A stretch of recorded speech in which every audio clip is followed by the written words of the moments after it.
guys! Welcome back to our vlog! Today, we will go to Teppanya. Located siya dito sa MOA Seaside. Let's go! Samahan niyo ulit kami!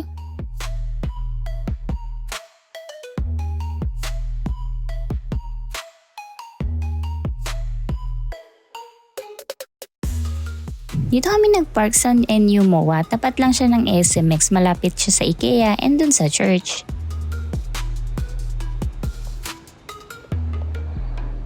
Mali nga kami nang naparkingan eh. Dito pala dapat kami sa may seaside nagpark, malapit dun sa Lanson Hotel.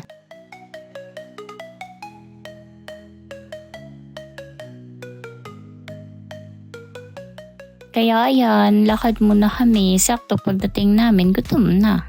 We have a reservation pala through their page that will pop up on your screen. Nakarating na kami guys and we just wait here for a moment for our seat that is being arranged.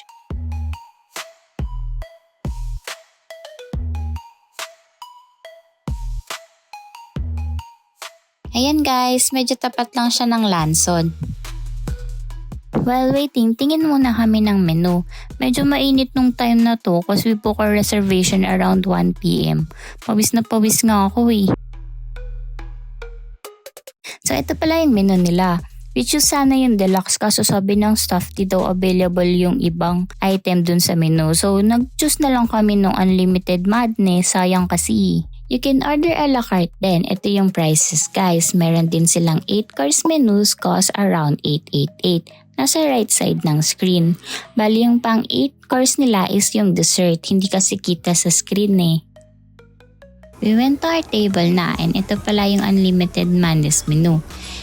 And it costs around 1988 for lunch. Gusto kasi namin itry yung lobster kaya ito yung pinili namin. Ito na yung unang order namin guys. Unagi and then California Maki. Itong unagi masarap siya. Di ako fan ng sushi pero ito nasarapan talaga ako. We also got tempura and clam soup. And one of my favorite dish dito is this one. Clam na may cheese and I think may jalapeno and butter. Masarap siya. Nakadalawang order ako nito. Oh, yes! And the cooking begin! Wow! While we are eating appetizer. Ay, appetizer pa lang pala yun. Ito si Kuya preparing our food na. We started making fried rice and sukiyaki roll.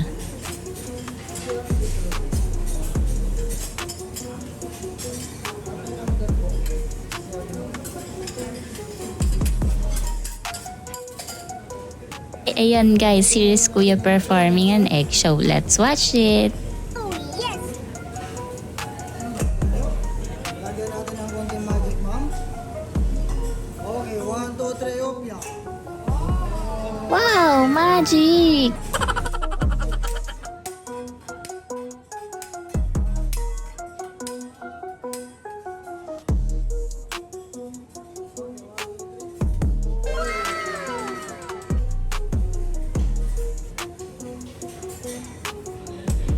Wala pa.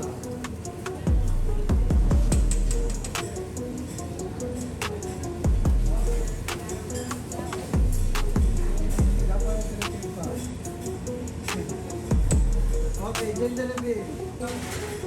Oy, babae. Pwede din pala kayo mag-perform. Oh yes!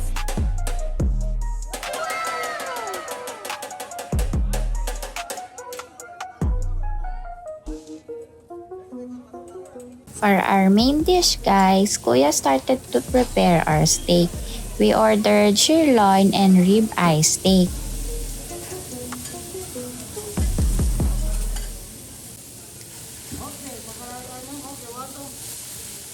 Ayan guys, makikita nyo paano si Kuya magluto na galing sa puso. Opa!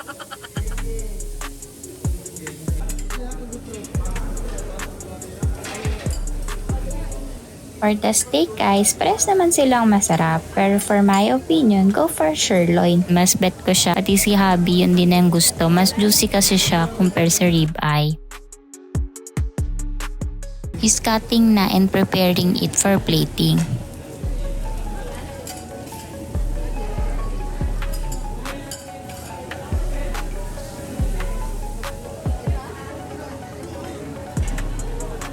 You can tell pala yung preferred doneness mo ng steak to the chef. We got our steak to medium well.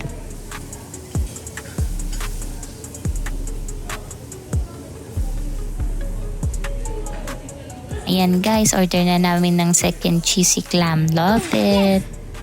We try also yung squid nila pero di ko masyadong bet ang squid pero si hubby gusto naman niya.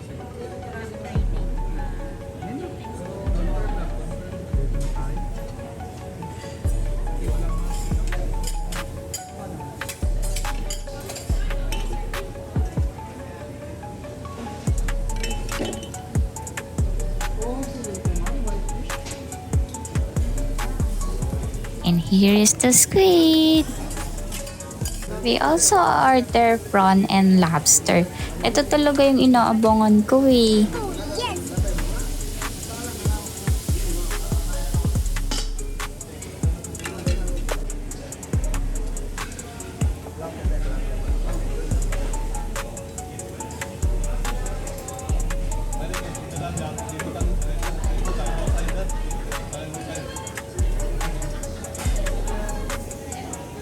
Ayan, plating na. Excited na ako.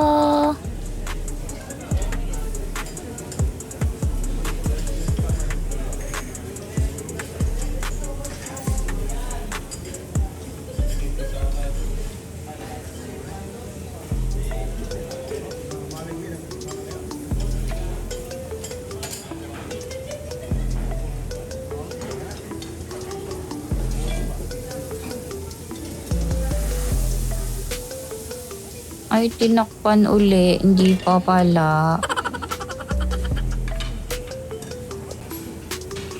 Ayun yata yung teppanyaki.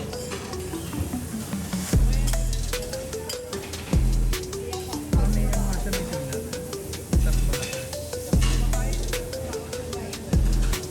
Kuya, finish first the shrimp. Ito na talaga. Totoo na to guys.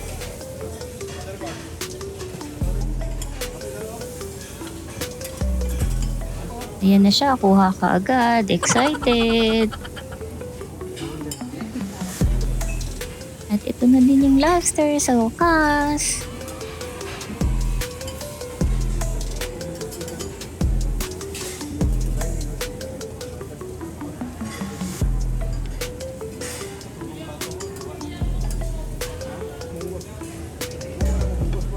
Ayan guys, ready na ang mga seafoods.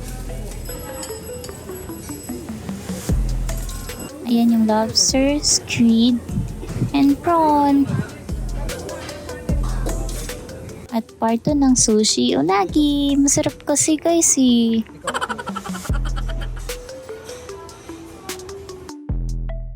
Ayan guys yung dessert namin. We order banana flambe ice cream.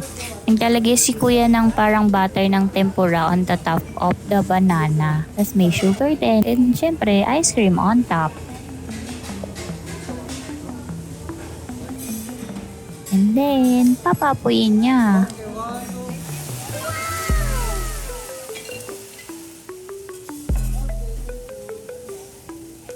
Smoky! Ice cream yummy. Ice cream good. This is our last order guys. Gusto pa sana ng utak kong mag-order pero yung tiyan ko di na kaya.